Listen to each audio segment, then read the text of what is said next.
ada sedikit dinamika dan riak-riak kecil. Itu biasa dan wajar dalam kita berdemokrasi, perbedaan pendapat, perbedaan pilihan itu juga sangat wajar dalam demokrasi. Namun perlu juga saya ingatkan masih ada beberapa tahapan pemilu sampai Oktober nanti yang perlu langkah-langkah proaktif untuk menetralisir residu-residu politik. Lawan 01 dan 03 itu bukan 02, tapi adalah negara. Jadi ini yang menjadi persoalan sejak awal. Benar nggak bansos ini dipolitisasi? Benar nggak aparat ini dimobilisasi untuk memilih 02? Benar tidak? Saat ini ketika KPU membiarkan cawapresnya menjadi Gibran tanpa ada PKPU, bisa dibenarkan atau tidak? Bangsa ini makin rusak karena kita dipimpin oleh seorang pembohong,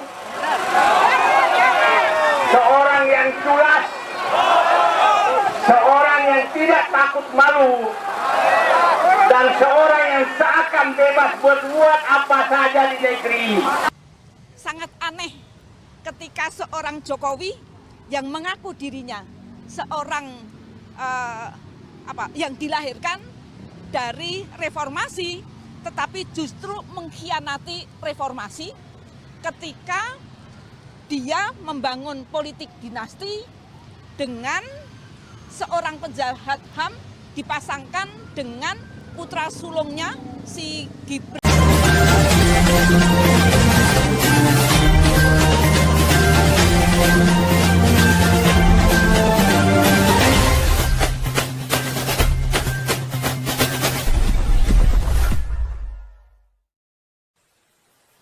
Jangan lupa subscribe.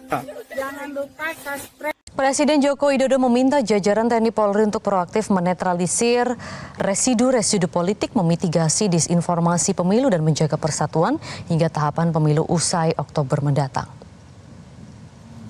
Hal ini disampaikan Presiden dalam arahannya pada acara Rapim TNI Polri tahun 2024 di Mabes TNI Cilangkap, Jakarta Timur pada Rabu pagi.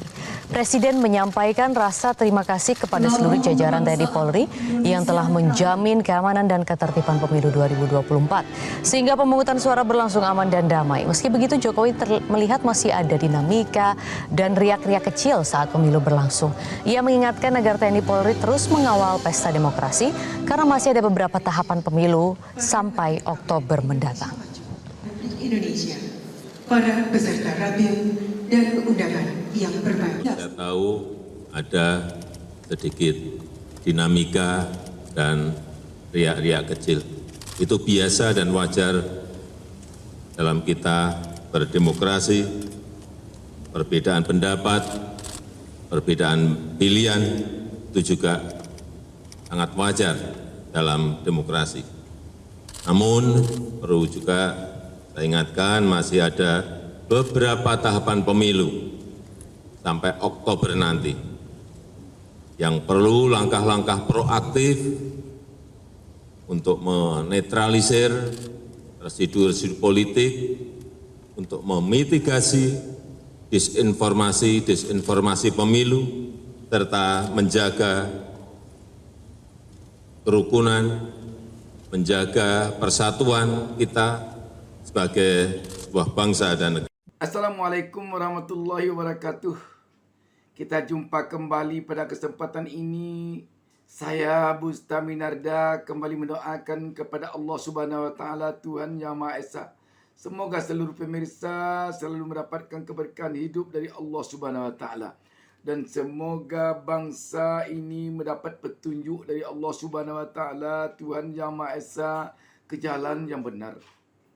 Sahabat BN, pernyataan Presiden Republik Indonesia Joko Widodo tentang instruksinya atau penyampaiannya kepada TNI Polri seperti yang kita saksikan pada tayangan barusan ini, tentu kita sangat sejuk kalau memang apa yang terjadi di tengah-tengah publik semenjak sebelum berlangsung tahapan penyelenggaraan pemilu sampai kepada pra pencoblosan dan sampai kepada pasca pencoblosan pemilu 2024 sekarang ini. Tetapi jika itu tidak hanya sekedar dinamika, tidak hanya sekedar hal biasa yang terjadi karena perbedaan pilihan semata, dan tidak hal biasa yang hanya berupa residu dari pemilu saja, ini tentunya yang mengkhawatirkan kita. Sebab fenomena dugaan kecurangan pemilu pada pemilu 2024 ini kelihatannya agak berbeda jika dibandingkan fenomena dugaan kecurangan pemilu pada pemilu-pemilu sebelum ini. Kalau pada pemilu-pemilu sebelum ini dugaan kecurangan pemilu itu berlangsungnya disebabkan oleh hanya sebatas para peserta kontestasi pemilu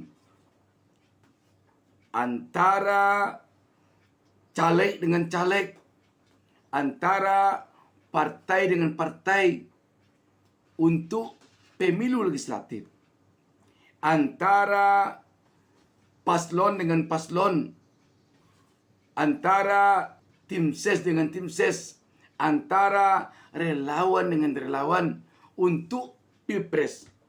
Tetapi untuk pemilu kali ini ada kelihatannya turutnya di sini cawe-cawe presiden kepala negara Pak Jokowi sendiri. Ini perbedaannya jika kita bandingkan dengan apa fenomena yang terjadi pada pemilu-pemilu sebelum ini. Lain hal kalau Presiden Jokowi ikut kontestasi politik sebagai incumbent dalam pilpres. Ini Presiden Jokowi tidak ikut lagi sebagai incumbent. Tetapi Presiden Jokowi terkesan oleh publik bahwa beliau turut cawe-cawe dalam pemilu kali ini. Ini bedanya kalau kita perhatikan. Sehingga dengan demikian, maka tampaklah sekarang ini menggelombangnya di tengah-tengah publik berbagai hal yang cukup mengkhawatirkan kita.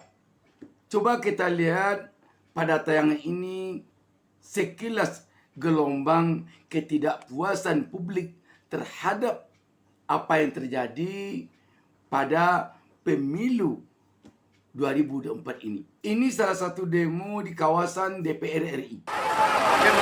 Bangsa ini makin rusak karena kita dipimpin oleh seorang pembohong, seorang yang culas, seorang yang tidak takut malu, dan seorang yang seakan bebas berbuat apa saja di negeri ini. Siapakah dia? Ternyata sudah hafal namanya. Kita masih ingat janji-janji dia.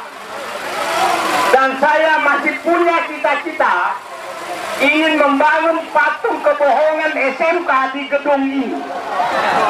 Karena disitulah awal kehancuran bangsa ini pada saat kita semua bangsa ini tertipu dengan SMK-nya Jokowi dari Solo.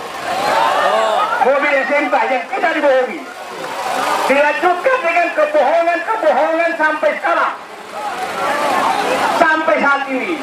Coba lihat apa yang dilakukan. Dia membagi-bagi uang rakyat dan sekarang rakyat antri beras demi karena dia berbohong. Dia menyerahkan tambang ke China dan dijanji akan membangun pabrik mobil listrik. Apa yang terjadi setelah 90% tambang diserahkan ke Cina, Cina akan membangun pabrik sendok dan garpu. Kebohongan apa lagi yang harus ditutupi dari pemimpin seperti ini? Sekarang, dia berbuat culas setiap saat. Tapi sayangnya, rakyat kita sebagian masih tertipu sampai sekarang. Masih tertipu sampai sekarang, seakan-akan orang ini adalah orang yang baik. Nah, dan sayangnya lagi, tidak sedikit pemimpin negara yang percaya sama pembohong. Mantan pemimpin negara, bahkan ada mantan presiden yang percaya kepada pemimpin pembohong. Nah, sekarang apa yang kita harus lakukan?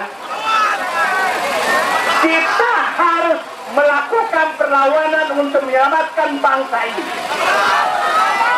Saya berharap tahun 98 dulu saya sudah anggota MPR di sini, dan saya menerima demonstrasi seperti ini, dan mereka karena gerakan rakyat mereka bisa menyebabkan Pak Harto turun dari ke Presiden Republik Indonesia 98. Kelihatan masih gagah kan? 98 sudah saya anggota MPR. Nah, saya berharap semuanya berkumpul yang ada di sini niatkan itu, bahwa saatnya bangsa ini harus diselamatkan seperti halnya 98. Mari kita semangat itu, akhirnya bangsa terselamatkan. Padahal sebenarnya kehancuran bangsa ini lebih parah dari 98. Pak Harto tidak setega itu mengangkat anaknya tanpa lewat jalan haram. Jalan haram itu merubah konstitusi untuk menjadikan anaknya wakil presiden. Pak Harto hanya menjadikan Tutup menjadi menteri, dan itu rakyat semua marah. Sekarang pemimpin culas pembohong ini mengangkat anak mantunya menjadi pejabat semua lewat jalan haram. Inilah salah satu acara Kamisan di depan istana yang diadakan oleh aktivis pro demokrasi dan keluarga dari para mahasiswa dan aktivis pro reformasi korban penculikan dan penghilangan paksa tahun 97-98. Maria Katarina Sumiarsi, ibunda Bernardinus Realino Norma Irawan, mahasiswa Universitas Atmajaya yang tewas dalam peristiwa Semanggi I, mengatakan Presiden Jokowi telah mengkhianati janji yang pernah diucapkannya pada 2014. Sementara Pak Jokowi mengakui bahwa penghilangan paksa, penculikan, ini adalah pelanggaran HAM berat. Sangat aneh ketika seorang Jokowi yang mengaku dirinya seorang yang dilahirkan dari reformasi, tetapi justru mengkhianati reformasi ketika dia membangun politik dinasti dengan seorang penjahat HAM dipasangkan dengan putra sulungnya si Gibran. Kita tentu bersyukur kalau apa yang terjadi di tengah-tengah publik sekarang ini benar-benar itu hanya riak-riak kecil atau residu pemilu. Tetapi yang kita khawatirkan apabila ini tidak hanya sekedar residu, tetapi benar-benar ini ketidakpuasan rakyat yang telah memuncak. Itu yang kita khawatirkan. Kalau kita lihat ke belakang, pada tahun 97-98, penguasa dulu juga mengatakan bahwa demo-demo mahasiswa yang terjadi itu hanya riak-riak kecil. Rakyat Republik Indonesia tetap menginginkan Presiden Soeharto menjadi presiden. Tetapi apa yang terjadi? Akhirnya gelombang ketidakpuasan rakyat bagaikan air bah yang tidak bisa dihambat oleh apapun. Sehingga membuat Presiden Soeharto terpaksa turun, Orde Baru tumbang, muncul era reformasi. Ini ada informasi menarik tentang fakta dugaan kecurangan pemilu 2024 ini. Yang mungkin bisa menjadi pertimbangan bagi kita, apakah ini hanya sebagai residu atau substansi dari fenomena yang terjadi pada pemilu 2024 ini. Lawan 01 dan 03 itu bukan 02, tapi adalah negara. Jadi ini yang menjadi persoalan sejak awal, sehingga menyebabkan lapangan ini menjadi tidak datar. Sejak awal kalau tadi kita melihat ya, terakhir misalnya tiba-tiba kabinet membahas tentang bagaimana program makan siang gratis untuk 2025 nanti. Ini seakan-akan Pilpres ini sudah selesai, bahwa negara sudah tahu siapa pemenangnya, padahal KPU belum mengumumkan itu. Dan kalau kita ambil ke belakang ya, apa yang dilakukan ya, kita melihat ya, saya selalu mengatakan kenapa sih isu hak angket ini muncul sebelum KPU memutuskan. Maka ada 3 hal, saya kira saya ingin mempertajam tadi yang disampaikan dan kemudian memberikan beberapa klarifikasi terhadap Bang Maman. Yang pertama adalah sejak awal, kenapa saya katakan bahwa lapangan menjadi tidak datar sehingga ada miring. Sehingga kalau lapangan itu miring, kami ini yang di 01 untuk bisa menggolkan itu lebih berat.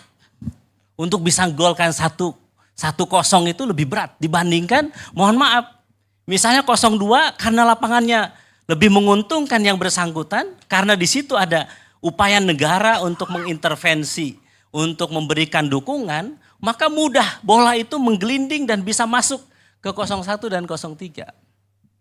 Apa contohnya? Menurut saya intervensi negara di situ yang selalu Mas Ep katakan bahwa ini harus lawan Pak Jokowi. Tolong yang Anda maksud negara itu apa? Ya, saya akan jelaskan. Supaya konkret aja. Gitu. Baik. Coba kalau negara termasuk Anda juga, Anda kan di DPR. Oke. Baik. Jadi saya harus katakan bahwa ini ada intervensi dari kepala negara, kepala pemerintahan kita.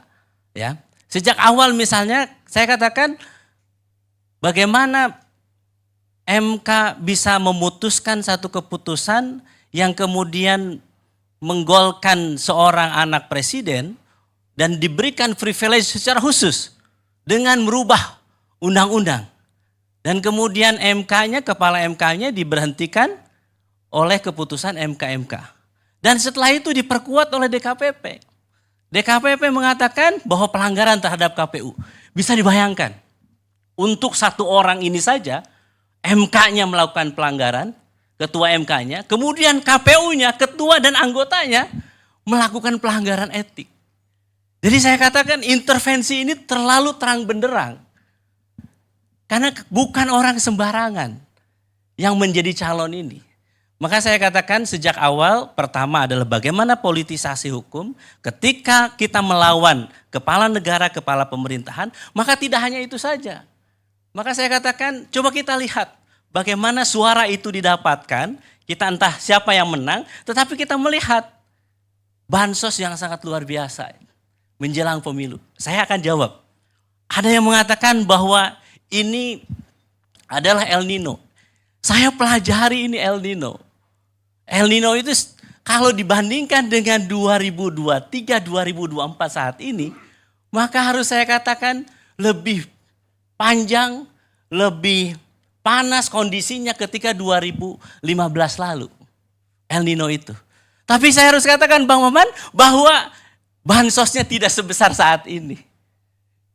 Jadi saya terlalu mengatakan bahwa ini normal atau tidak. Ketika mohon maaf teman-teman 02, negara selalu mengatakan ini karena El Nino dan sebagainya. Maka saya membandingkan data, saya tanya teman di BMKG. Saya tanya teman di Badan Anggaran, apakah ini wajar atau tidak? Sehingga saya terakhir ini mendapatkan satu data yang menarik. yaitu survei LSI tanggal 19 sampai 21 Februari.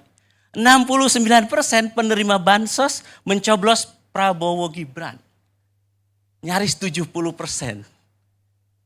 Jadi Itu berkah. Kenapa saya kira?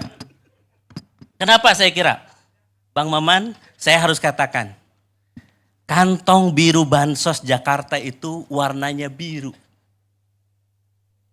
Sama dengan kaosnya Prabowo Gibran, warnanya biru juga.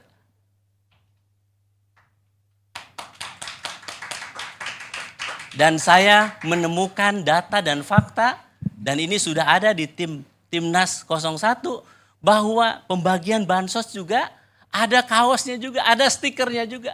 Dan yang membagikan adalah aparat. Saya sebetulnya agak kaget yang disampaikan oleh Bang Deddy. Loh, kita nggak pernah ngobrol sebelumnya, tapi apa yang disampaikan oleh Bang Deddy, kok ada kesamaan dengan di dapil saya? Di Jabar 7, pengerahan aparat, kemudian mobilisasi, dan penggunaan dana bansos untuk kepentingan salah satu calon. Jadi saya katakan ini wajar kalau surveinya bisa seperti ini.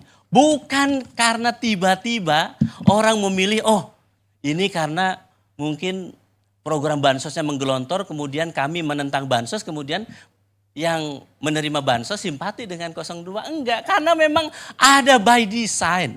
Yang kita lihat, yang kita duga yang itu dilakukan. Itu sebagian ada amplopnya juga tuh, bukan cuma... Betul, saya kaget juga 300.000 kok. Loh nilainya kok sama dengan di dapil saya. Terus cara-caranya memanggil aparat juga kenapa sama? Inilah yang kita saat ini bangun komunikasi. Bahwa ada kesamaan-kesamaan itu di luar dari praktek-praktek yang mungkin, saya mohon harus katakan ya. Ketika kasus MK, ada delegitimasi terhadap MK. Kemudian Bawaslu juga demikian. Sebelum MK tadi ya, penyaluran bansos itu melalui kementerian apa? Nah ini yang jadi persoalan. Saya harus katakan, Mensos Risma tak dilibatkan dalam pembahasan bansos. Prof. Yusril, saya sudah menyiapkan jawaban-jawaban dari 02. Karena saya diskusi tentang ini itu sudah panjang. Di berbagai TV. Jadi El Nino saya tahu jawabannya, terus kemudian COVID, termasuk juga semua penyelenggaranya itu saya sudah tahu jawabannya. Saya tambahin sedikit, itu juga kita harus pertanyakan, karena menurut data yang ada di Kemensos, itu kalau saya tidak salah 18 sampai 20 juta penerima. Tapi yang sekarang itu penerima hampir 50 juta orang. Nah persoalannya, ketika tadi persoalannya tidak melibatkan Kementerian Sosial, datanya tidak digunakan, lalu datanya siapa? Ini juga yang terjadi apa? Orang yang kaya raya, barusan saya sebelum datang ke sini, saya telepon kawan saya. Benar nggak yang nerima orang kaya raya juga? Banyak juga orang yang mampu menerima bansos ini.